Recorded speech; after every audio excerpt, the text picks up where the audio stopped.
Hello छात्रों, नमस्कार। आप सभी का माँ भारती एजुकेशन यूट्यूब चैनल पर। जैसा कि अभी 6 नवंबर को जो एग्ज़ाम हुआ है एनएमएमएस का, ओके, उसी के रिगार्डिंग हम बात करेंगे। और उसमें जो मैथमेटिक्स के 20 क्वेश्चंस जो आए थे, उनमें से आज हमने 12 क्वेश्चन सरल निकाले हैं, है ना। अब भैया 12 क्वेश्चन क्यों निकालें? पता चले कि उस 20 को कवर करने के चक्कर में पूरे नंबर गोल कर लें, क्योंकि हमें एट द एंड सिलेक्शन चाहिए, है ना। और सिलेक्शन आप किसी भी तरीके से लें, सिलेक्शन की स्ट्रेटेजी आपकी सही होनी चाहिए।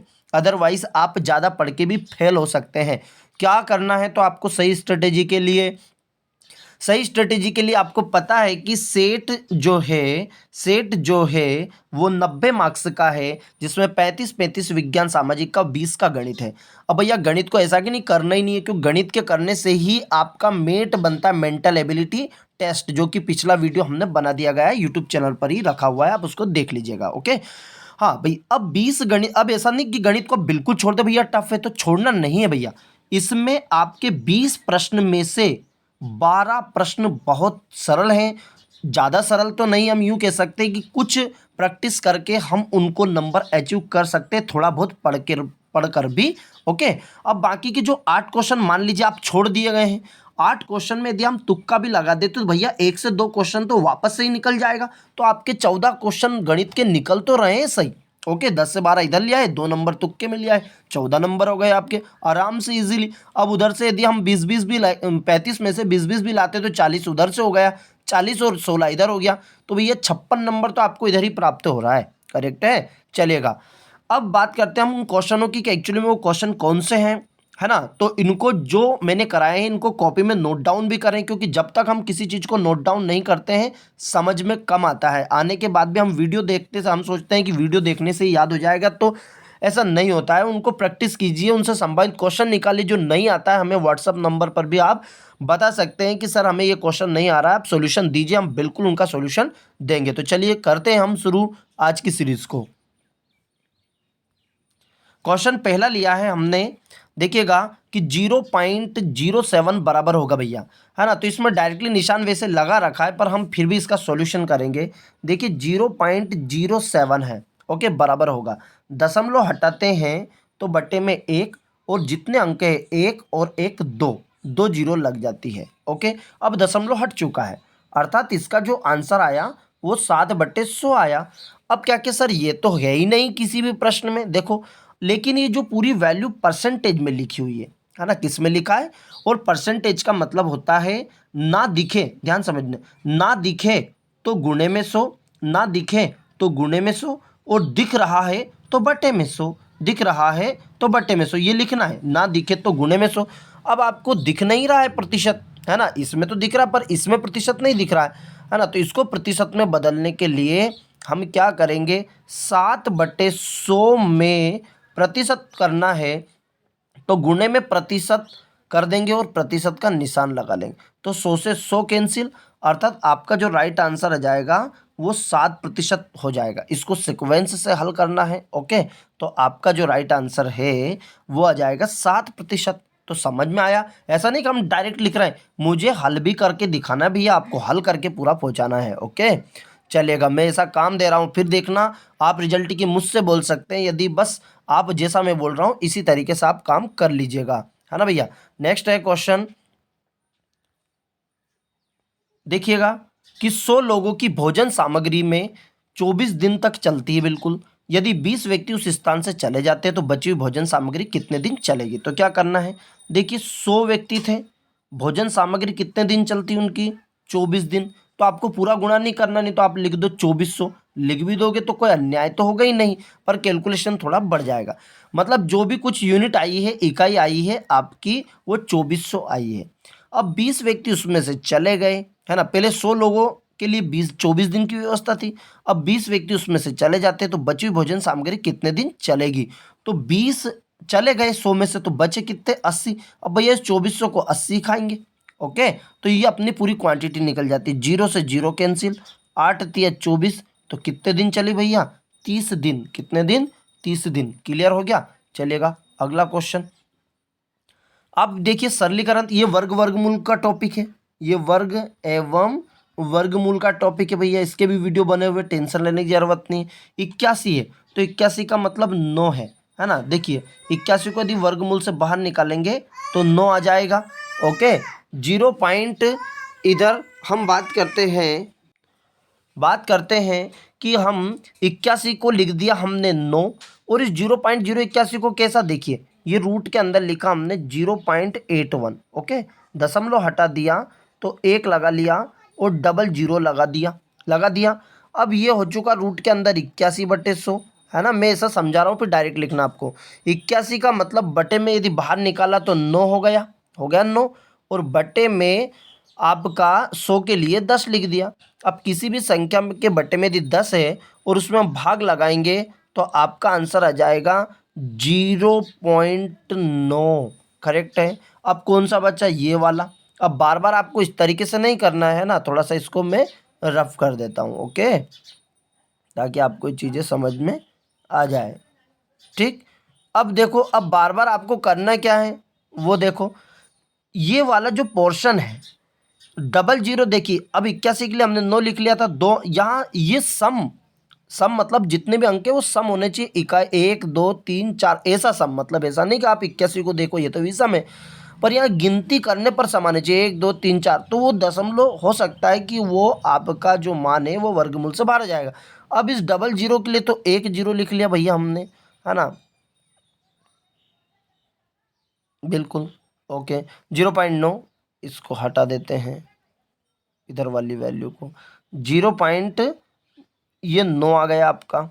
ओके, फिर इसके बाद हम क्या करते हैं, इस डबल जीरो के लिए तो एक 0.0 लिख लिया, और इस 81 के लिए हमने लिख दिया 9, ये आंसर। अब इसको जोड़ दो, कैसे जोड़ेंगे, 9, है ना। फिर जिसके बाद हम ये 0.9, इसके बाद करेंगे हम 0.09।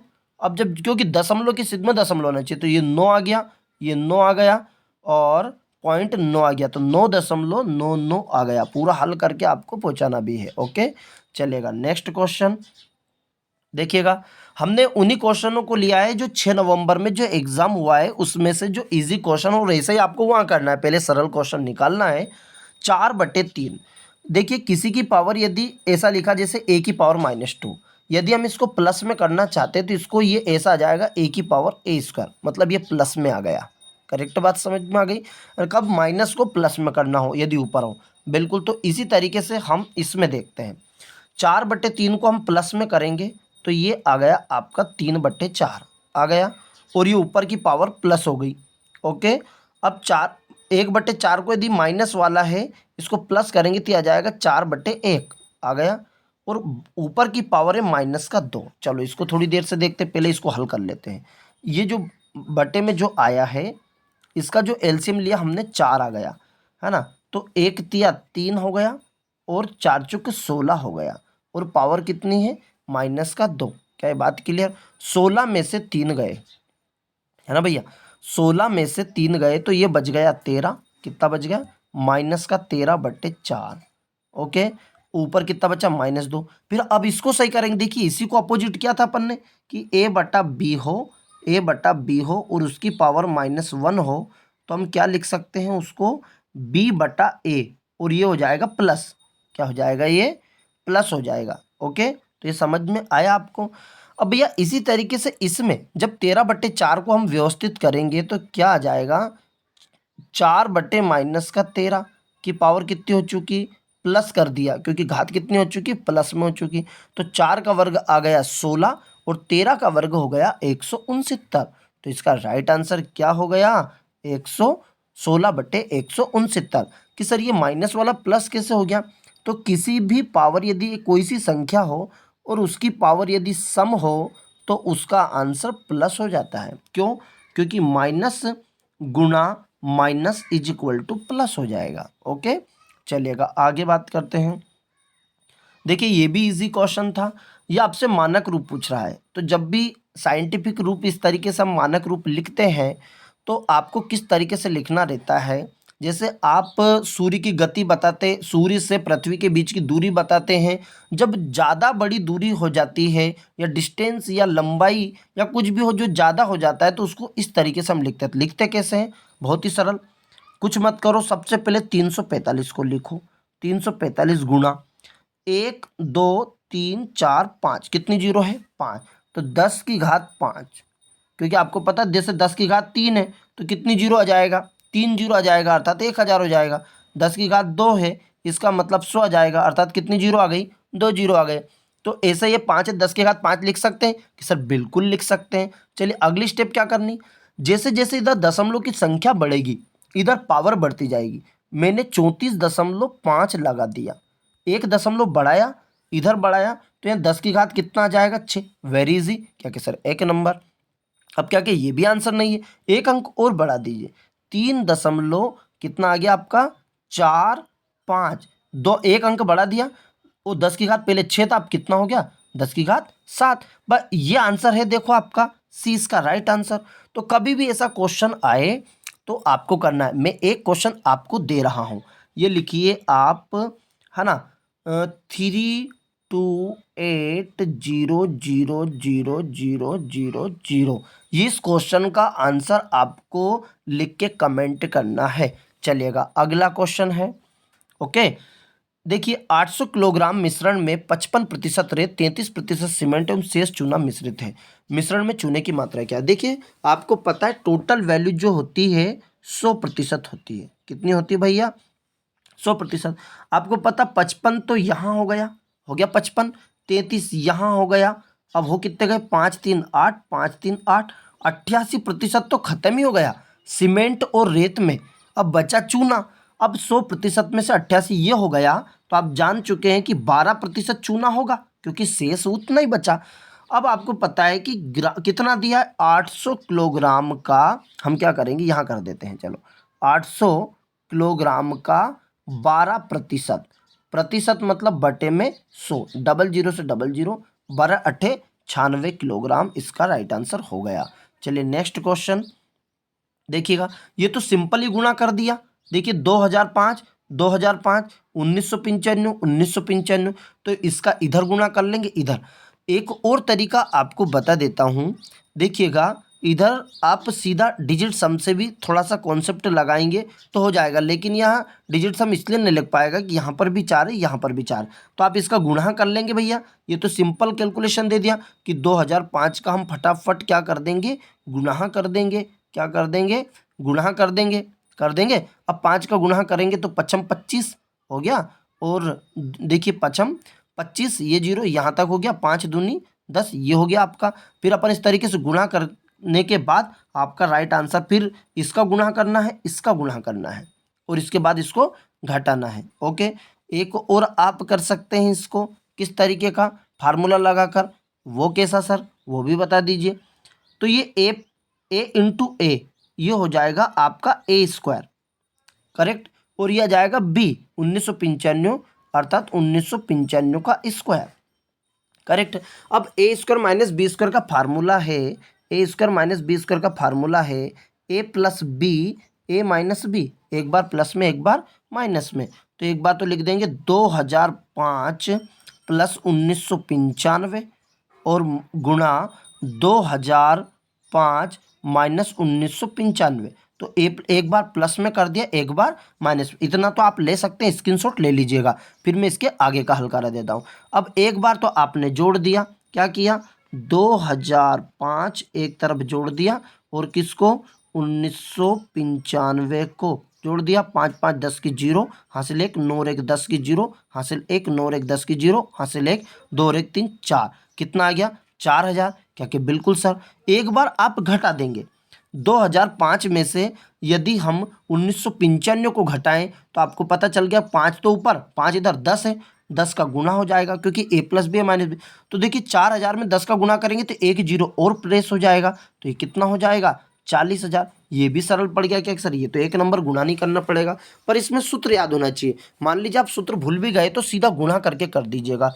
चलिए आगे देखते हैं, 3 अंकों की संख्या को दोहराकर 6 अंकों की एक संख्या बनती, उदाहरण के लिए ये बना है ना, तो ये देखिए विभाज्यता नियम का है, तो आप वीडियो मिल जाएगा, माँ भारती एजुकेशन विभाज्यता नियम सर्च करना, आपको उसमें वीडियो मिल जाएगी, जिसमें आपको 2 3 है ना, 2 3 4 5 6, 7 से 10, 11 तक आपको विभाज्यता नियम बताए हैं, तो ये वाला टॉपिक विभाज्यता नियम से आ जाएगा। या यूं करें कि हम भाग लगा के देखेंगे, जैसे मान लीजिए कि 13 का 11 का, तो केवल 11 से यूं हो जाएगा, तो जब रिपीट होता है 256, तो ये इकाई का अंक जैसे 256 में नहीं यहाँ लिखा और 256 में नहीं यहाँ लिखा, तो ये एक अंक छोड़कर, जैसे खो खो खेले है ना, इसी तरीके से ये एक अंक छोड़कर होता है। 6 2 8 5 13, 6 2 8 5 13 बराबर यदि अंक आ रहा है या उनका अंतर 11 से विभाजित हो रहा है तो संख्या 11 से विभाजित होगी, इसलिए ओके चलेगा। तो विभाज्यता नियम का क्वेश्चन आप कर लीजिएगा। नेक्स्ट है आपका रेखिक युग्मों से संबंधित। कौन सा क्वेश्चन है ये सरल है, ज्योमेट्रिक वाला पोर्शन है, रेखिक युग्म। अब भैया इसका भी देख लीजिएगा, यदि आपको इसका वीडियो चाहिए ज्यामिति का तो आप बता दीजिएगा, इसका वीडियो हम डाल देंगे। ओके चलिएगा। अब देखें क्या करें, आपको जानते हैं कि ये जो पूरा योग होता है, ये जो पूरा 180 होता है, कितना होता है 180, a प्लस बी का जो योग होता है 180, मतलब जब आपको पता चांदा इस तरीके से होता है, ये यहाँ से यहाँ तक 180, अब इनके बीच में कितना भी मान होगा 180 के बीच में होगा, तो करना क्या है आपको कि इनको जोड़ना है, 7/2x और 3/2x लिख दिया। अब बटे में 2 हमने एलसीएम ले लिया, तो 7 और 3 कितने हो गए 10x बराबर कितने आ गए 180, है ना। अब क्या करना है, गुणे वाली बटे वाली संख्या गुणे में चली जाती है, तो 180 गुना 2 बटे कितना जाएगा 10, 0 से 0 कैंसिल, 18 दूनी 36, तो x का जो मान आया वो 36 आया। कितना आया 36 आया कि सर ये तो शानदार क्वेश्चन, तो फिर हमारा आंसर आया क्यों नहीं, हम तो 36 लगा देते। अब देखो भैया x का मान 36 आया है, किसका मान आया x का मान 36, तो जहां पर x है उसको रख दीजिए। आपसे क्या बोल रहा ए ओ बी, तो ए ओ बी का मान क्या होगा, मतलब ये वाला मान कितना होगा, तो अब ये 36 तो नहीं हो सकता, देखा अधिक कोण है, क्या करेंगे 7/2x, ये वाला मान कितना है 7/2x।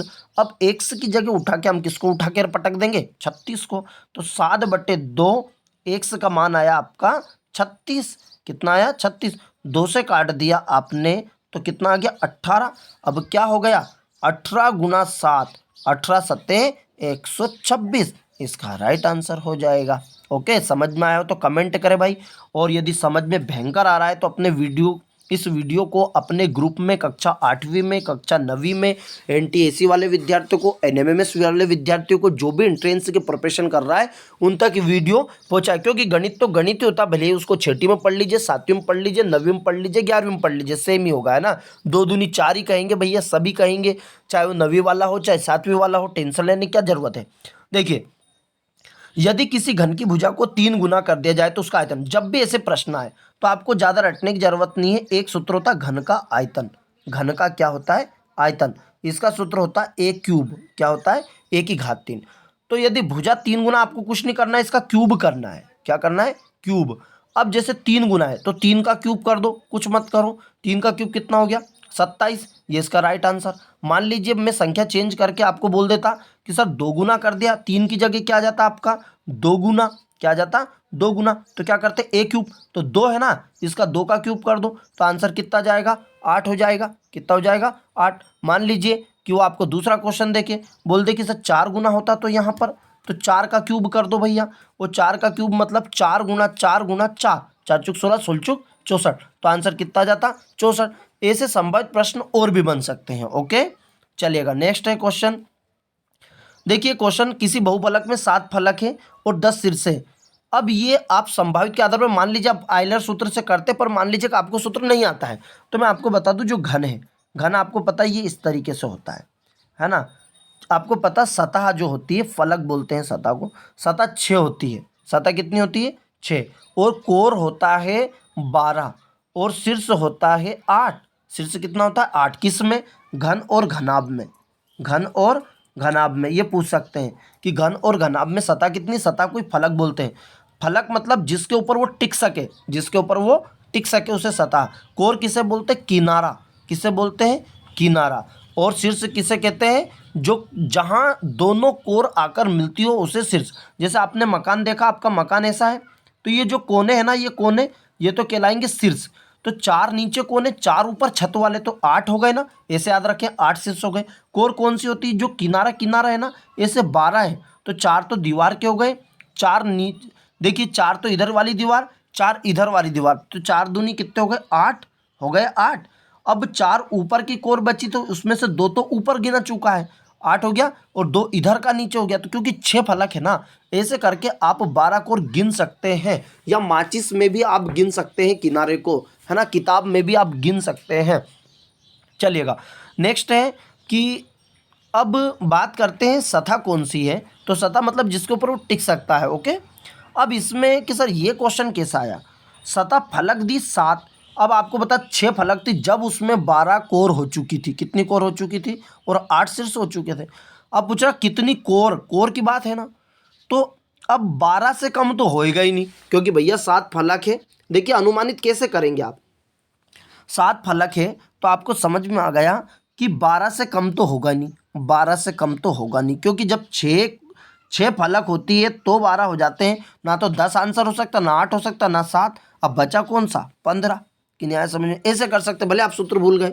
चलिएगा अगला क्वेश्चन, लास्ट इसका लिया हमने 12वां, 1 से 100 तक की संख्याओं के बीच में कितनी अभाज्य संख्या, तो ये तो इसका राइट आंसर मैं आपको बता देता हूँ, 2 3 5 7, इनको याद कर लेना, 7 11 13, है ना, 13 के बाद 17 19 23 29 31 37 41 43 47, है ना भैया, 53 59 61 67, है ना, 61, है ना, और इसके बाद 71 73 79 83 89 और 97, ये मैंने पूरी लिख दी है। ओके, इसका स्क्रीनशॉट लेके आप इसको लिख लेना। गिनो अब, देखो भैया, चलो कलर चेंज करके गिनता हूँ मैं, है ना, देखो 1 2 3 4 5 6 7 8, है ना, 9 10 11 12 13 14 15, आपसे 1 से 50 तक बोले तो 15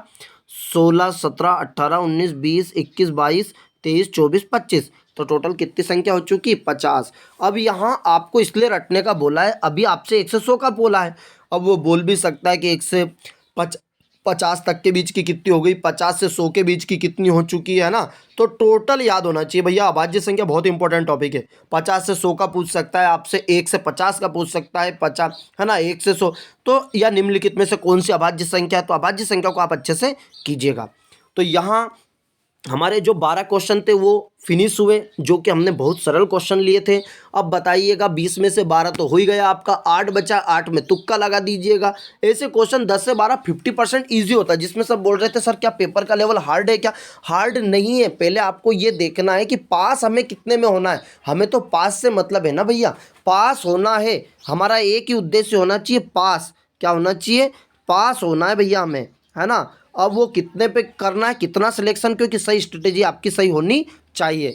तो चलिएगा, यदि वीडियो आपको पसंद आया होगा, वीडियो में कुछ भी आपको थोड़ी सी भी हेल्प कर रहा है, तो अपने मित्रों में, अपने दोस्तों में, है ना, इसको शेयर कीजिए और कॉपी में नोट डाउन कीजिए, क्योंकि कल फिर से एक वीडियो नया आ जाएगा। जय हिंद, जय मां भारती, वंदे मातरम।